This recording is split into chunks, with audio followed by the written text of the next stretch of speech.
get started on the session. What we're going to talk about is accessing data anywhere, any device.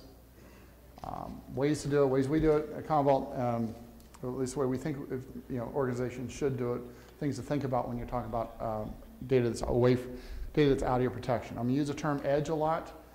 What is the edge? Edge is pretty much anything outside of the data center. Laptops, mobile devices, Surface tablets, all that stuff is going to be edge.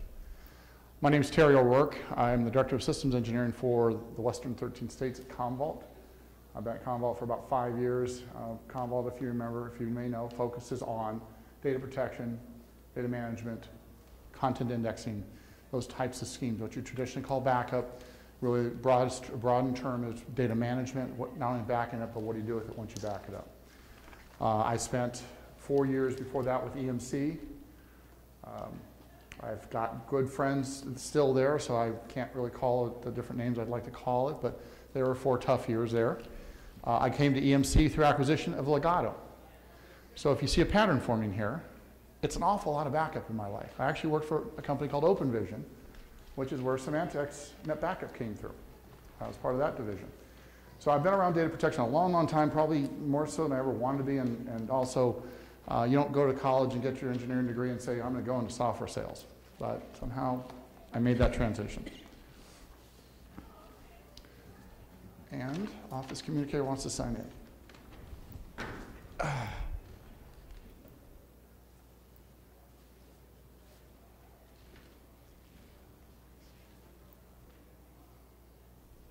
Power switch. So, why aren't organizations tackling the edge? Why are you here? Why are you here? Anyone? Mobile? Okay. More people want to. Bring your own device, BYOD. You'll hear that a lot. I'll reference that a lot. What else? There's some frightening statistics about remote data, and I'll get some slides on that as well. But, people want quick access to stuff. People have, they want to have their stuff with them, yet organizations have some compliance requirements on them to say, where's your data, who has it, and get rid of it, dispose of data. What I have termed over the years, basically managing the life and death of data. E-discovery requests. No longer can you say, I'm backing up the email server, therefore I satisfy the e-discovery request. Courts are getting a lot more creative and say, no, you prove to me you know where all your data is. And if in those places, e-discovery on those, on laptops, on mobile devices. Failed hard drive. I've told the story a few times to people who came by the booth today. Members of our organization, our sales organization, came into town, flew into Oakland Airport, stopped at Denny's, had breakfast, come out, someone had broken into their windows and taken the laptops. They're on their way to a sales meeting, and lost basically their sales presentations. Stolen laptops. I'm going to talk a little bit about how they recovered when we get to the end of this. Accidental deletion, still a primary cause of loss of data. When you talk about disaster recovery, it is not poof. It is accidental deletion, end user deletion. Employees taking sensitive information outside of the organization. Thumb drives and basically take it. Why? I need to work on it this weekend. I just can't work in the office. Or more and more users are not in the office. And more, they don't have corporate laptops at home. They have their own. I got a guy that worked for me for 11 years, love him to death. He has a corporate laptop, but his home system is much better. So he's figured out how to get the corporate assets all into his home system, and that's where he does his work. And then, of course, there's kind of a lost, the lost part of this is forgetting about IT. If I need to recover data, who do I go to? Everyone, half the people in this room probably get the, I'm an IT guy. I don't need to be wasting my time recovering your deleted data. How about you go do it yourself? I'm talking about end user self-management, end user self-access, I would call it. End user self-management, something that should never appear in the same sentence. New challenges for IT. Of course, in the mobile workforce, there is great benefit to this. I'm not going to sit here and say that they're dangerous people. There's great benefit to the mobile workforce, increasing productivity, being out in the field, having laptops, having devices with them and usable. However, there is more data out at the edge. You heard me reference that earlier. And with the BYOD initiatives, you're starting to create some strain on the IT organizations. And users demand it. I want to have an iPhone. I don't want to have BlackBerry. I want to have a Macintosh. Our marketing group is all Mac. And so we got to bring that all into it. And the consumerization of IT. What is IT's job? Is really to give your customers what they want, both from self-service. And the last bullet on there, which is one of my favorite, is to satisfy the guy or girl that probably started this. And that is the CEO or the C-level exec saying, make this work in the company, or you're fired, or something to that effect. And that's what you're trying to satisfy, is that request, and that's how it started our company. We were a BlackBerry company through and through, would not change. Our CEO got an iPhone. You would have thought the world stopped rotating. And IT got stuck with figuring out how to get the CEO's access to data off an iPhone. Does that sound familiar to your organization? Am I describing, what these are the people we see, the people we do? I'm sorry. Dave Russell, you've heard of him? Analyst at Gartner. Great guy. I've met him many times. He says more than 2/3 of organizational data resides outside of the data center. 2/3. That is a tremendous amount of risk. So where does BYOD fit into this? At the bottom there you see the information government reference model. It kind of describes what your task, what your role is at hand. First off, you have value. You first have to establish value for that data. Is it valuable to have data at the edges? We pretty much decided it is. The CEO thinks it is. Users think it is. So, but what value? What value are we talking about? Is it more productivity? I mean, I've been in IT a long time, and there's an expression, that said, well, it just makes it easier for the IT people, or something's easier. No one really cares about making it easier, particularly for employees. So easier doesn't have value unless you can associate some business benefit with it. It's important that you establish that. I know that for me, when I'm on the road and I have a presentation I'll take my iPad with me, knowing I'm going to go down to Southern California just for the day, meet with a customer, do a quick prezo, and they say, hey, can we meet with the school district? Can we meet with these people? And I have a better presentation for them. So the value to me of having access to the data is being able to download onto my iPad a presentation specific for that situation. And that I can register in dollars and cents. I can say that there's a better chance of us getting a deal out of that as opposed to not having that. So it's important that you establish value of the data. And actually going down the right side, you also have the asset, the specific container of information. So these roll into 3 categories. You have access to analyze the data. You have reduce cost and volume of it. And you have search, discover, retain, and organize. If I establish value, I must retain it. I want to be able to search it, and I want to do it efficiently. I want to keep it efficiently. So there are 3 things that work against you. If I want to keep every single copy of a PDF file that I generate, first off, is it valuable that I do that, yes or no? And if it is, do I really want to keep 6 different copies in full format? Is there a way I can reduce it? Is there a way I can reduce the footprint of it? Can I compress? Can I deduplicate? Can I do things that help me still establish value and yet reduce the cost associated with it over here?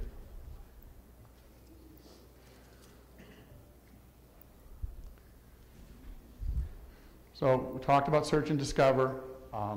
If I possess the data, if I have the data and I have a legal requirement to maintain the data and audit the data, I should want it searchable and discoverable. I want to be able to, in the case of, in the event of a legal request, be able to get to it. I want to organize and retain it. And then, with all this consolidation of the unstructured data, I got to find a way to retain it in the smallest possible footprint. And that's really what that model is about, as far as finding value of the data, making sure you know where it is, and then eventually storing it and keeping the cost down on storing it. So Gartner's conference in October 2012, I was actually in Florida for that. It was a very cool conference. BYODs, they surveyed the attendees and said, BYODs do improve performance. 2/3 of the Canadian government, Canadian organizations do not have a policy around BYOD, and it's the top worry for CIOs. And the 250 new devices a year will hit the market, and 19 billion devices connected to corporate networks. So this is the task and size of getting access to this data and protecting this data, and still, getting access yet still protecting this data. So the CIOs, I was wondering what the 3 bullets went. The CIOs have broken services down into 3 things. If you can see around the corner there. Platforms, application, and something called concierge services. Anyone want to take a guess what that is? I actually had to do a little research into this one because I really hadn't heard it put this way.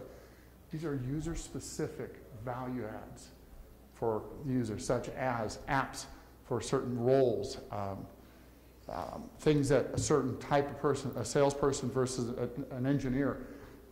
CIOs want to have their experience be more valuable to them. And so that's also an area of what the CIOs are worried about. So where is the data? 2 concerns: access, compliance, talk about that. Risk of e-discovery. There's also regulatory requirements. Enterprise search. So now I have all this data from these devices, and now I need to go, someone says, go find it for me. How do you do it? These are things the CIOs are worried about. Again, all the same stuff. All the same stuff that we've been talking about. How is this different? In the US, emails are considered corporate. In Canada and EU, emails are considered private property. Now we're talking about global companies. How do you treat that data differently? This is funny. In Germany, probably some of the strictest data privacy laws you're ever going to run into. They do consider pretty much anything an employee does personal. And so you have to take that into account. I've got customers in Canada. We're backing their stuff up, and they back up to a Wenatchee data center up in Washington, except for the pharmaceutical data that they back up, because according to Canadian law, that cannot leave the country. So now we're talking mobile devices. You really have to take a lot of this in. I could be accessing that data from anywhere.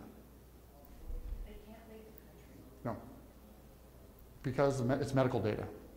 So in Canadian law, medical data has to stay within the country's boundaries.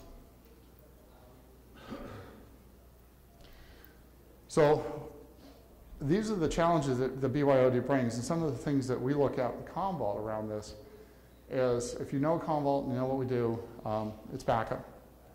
But more importantly, it's single repository backup. It's storing everything we possibly can in one single spot. We call it the content store.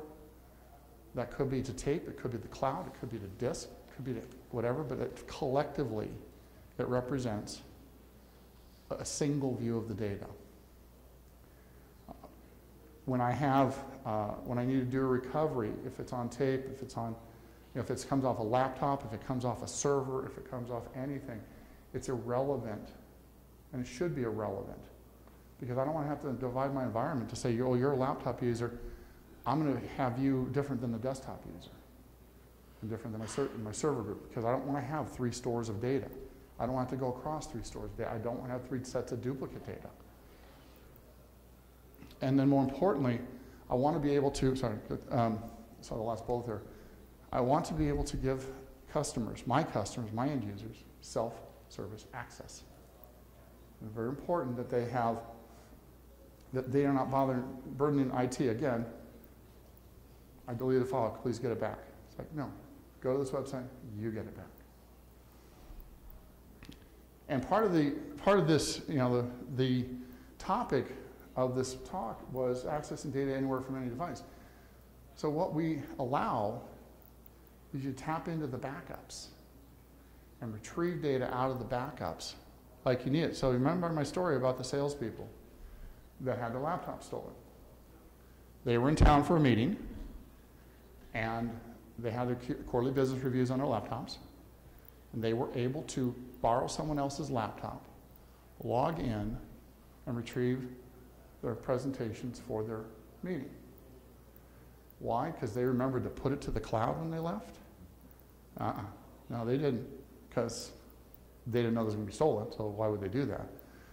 iCloud? No, they didn't have the backup of iCloud.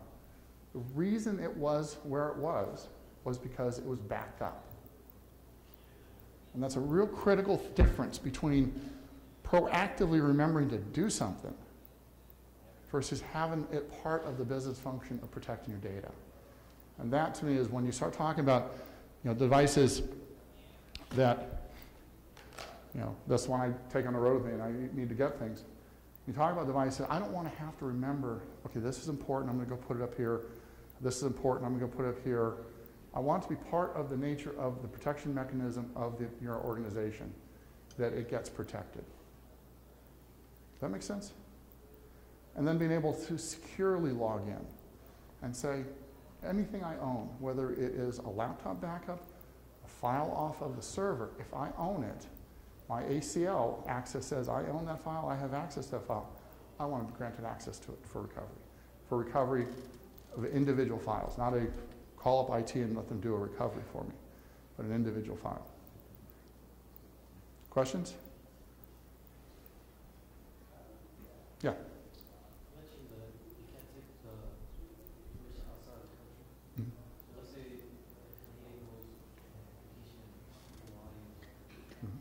and he's not allowed to laptop to work on the remote site. Right, so the question is, let's say you have a person, and Canadian is a good example, is they go off-site, out of the country. How do they access their data?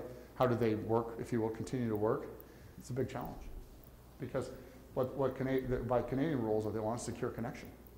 So that the data technically never leaves Canada, it's worked on. Germany is the same way. So these are the challenges. They're not going to, any company that's in that industry, they're going to have very strong rules about what data you maintain on your laptop versus what you can access on a secure connection, and rightfully so. And it's a very good question, and you're hitting right at the challenge of how does this know where I am? Yet I'm trying to access critical data or data that shouldn't be in the country. So that is that's how they handle it in Canada. Is they don't let it, it's not allowed to leave on a laptop. Any other questions? And the last question was, you said emails and stuff are private property so that the company can intervene. Correct. What happened if it's considered criminal activity? So the question is, I knew this would generate, I'm surprised it took this long. I knew this would generate controversy. The question about privacy of email versus in certain countries versus here. It is private property, and if it's criminal activity, what do you have to do for criminal activity in any case? You have to get court order. In U.S., you don't, because it's considered, if it's on a corporate asset, it is considered searchable by the employer without a court order. But in Germany, in the EU, in Canada, you have to get a court order to access that corporate email. The last part to add to that, what happened if the employer said, we feel that we should search your email, we could give a court order, found out that it wasn't really necessary. So if you're saying if they do get a court order, they do search. They do search it and they find nothing. There's actually nothing, that is not a libelous event. Because if you get a court order, it's now the onus is on the proof that you gave the court. Hopefully the proof is good and correct and not based upon false evidence. But once they get that court order, I hate to say it in terms, it's kind of a free pass. It's now the onus is on the court for that fact they said, yes, you did that, and so you aren't held liable for doing that. Any other questions? So, again, back to accessing this data anywhere, anytime. Now we kind of get around the restrictions of it. We say, how can we do this? By getting integrated backup, getting a single content store, a single area where all this data is stored, then being able to get access to the data that is secured by my user ID and only my data. Then I can get access. So again, the salespeople were able to get their presentations by the fact that they were backed up. They're in the content store. And also the fact that because it's one single individual repository, really we're storing one copy of the data. But I can use it for recovery, I can use it for long-term retention, I can use it for access and sharing, I can use that data, I can content index that data for e-discovery. Why would I have another tool out there grabbing data off my servers, make another copy of the data, when actually I have a backup copy of the data? Why don't I just index the backup copy? These are some of the efficiencies of operation that you get by using a unified architecture, a unified data store. I think I only have one more slide. Any questions for me? Hey, Jerry. So you were talking about accessing the data on like your iPad and mobile device. You have to have some kind of app to do that, and where do you get it? Does it cost something? So, good question about the cost of this type of feature. Whether, in the CommVault world, there is no cost for it. But more importantly, it's not just the app. And if you guys want to see it, I'll show you the app. It's pretty slick the way it does it. But more importantly, it's a website, it's a portal, it's an app for a phone, it's an app for whether it's an iPad or an iPhone or a Android device. But it's the ability to say, I am without my primary data. Give me access to it. Pull up a website, download it. Pull it up on a phone, download it. And of course, the apps, as John asked the question, the apps that we have are free. You get them up on iTunes or Google Store, Android Store, I mean.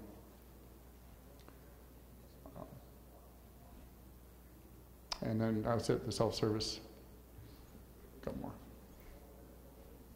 I left one slide in there. I apologize. I had to hide that one out. Questions about the ways we do it versus the way other people? I mean, there really is no one that does it this way, but getting the data. And you'd stop by the booth and we looked at this, at the app. It's just, the important message to walk away from is don't create a second copy of the data so users can get to it. You don't need to have a second copy of the data. You do not have to have a copy in the cloud. You do not have to have a copy in Dropbox or wherever. It's a single set of data that you're accessing remotely, and it, oh, by the way, happens to be your backups. And that's the critical takeaway from something like this, is the most minimum amount of footprint you can have and still provide the maximum amount of value to your customers is really what you're trying to do, if I understand what you're trying to do. Any more questions? Good. I can throw the app up on the video if you want to see it.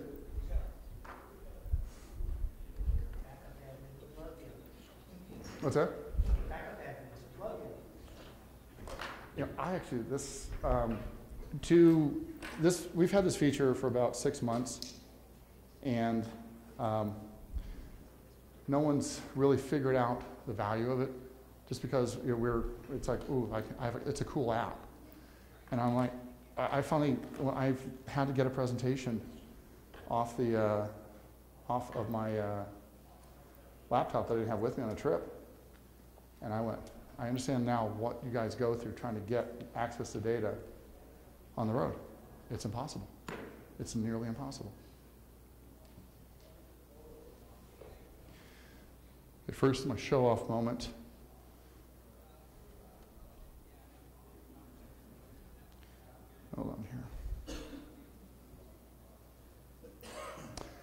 was when the shuttle flew over my house. Just up in Northern California, I want to show that off. It was a great picture. I had the camera just pop. There it was. Sorry. Little sideshow. And you're not allowed to comment on the apps. You see, I do have teenage children, so I'm going to throw that up there right now. So the Access app is just this here. And what it's designed to do, and the part that you guys, that I think was the most amazing thing to me to remember, is I didn't have to put any of this data here. I'm actually reaching into New Jersey. You can see the location of the last known location of that laptop was in Eatontown, New Jersey, which is near our headquarters. And now I'm just drilling in and saying, okay, that's the C drive on that particular laptop. If I had data that was backed up off of servers that I owned, had access to, it would also be listed down here in devices. And I could also have desktops and laptops and lots of other devices here. And I could even back up, we found out we can do a Surface Pro too. So that's pretty cool. But we can't do iPads or Apple products because they don't let us back them up. And so now what I'm doing, I'm just drilling in to my backups. And I was walking the index of my backups. And that is the documents folder on that laptop. And here is a preview of a white paper, Conquering the Next Big Challenge for Modern Data at the Edge. At this point, I've not downloaded anything, I've not done anything, but what I can do is everything that you want to do. I can print it, I can email it, I can download it to the iPad. I will be able to eventually be able to modify it and work it back up. But I'm getting this not on my iPad. I'm actually drilling into New Jersey over my connection and drilling into my backups. And then if I want to download it, oops. Yeah, so I just want to copy it. So this is how easy it is to get into the data, get to the data, and bring it back when you need it. You can do this on a laptop as well. Just log into a website. We have people who have it on their iPhones and do it. You know, it may seem kind of crazy why you want to do it, but it is great if I want to email something to someone. Any questions for me? Does this only do like local devices or network attached devices? For instance, if I have something stored in the cloud somewhere, does it show up in this as well? I'm sorry, if it's local devices. Or local devices or network attached devices. If I have something on the cloud, would it also be stored here as well, or does it take the place of the cloud? So the question is about storing the data. If you have it up in the cloud, it would be a duplicate copy in the cloud. This is almost, if you were to look at this, your private cloud. And the private cloud is composed of your backups. And it's, for IT administrators, guys, we've all sat there and looked at backup as really dumb data. You back it up, it stays there. And this is the first time I've actually sat there and looked at backups and went, hey, I can use this. And it has value to me. I can also do revision, so I can actually look for versions back. Just like I could in the backup, saying I don't need the current copy. I need the one I did yesterday or the day before, and I can pull the revision back. So it has that type of thing, which you don't get from a cloud provider is really whatever copy you put up there. But no, we're not, just like a backup tool, we're managing the revisions of it as well. So if you get a corrupted version of it, you can go back and step back through it.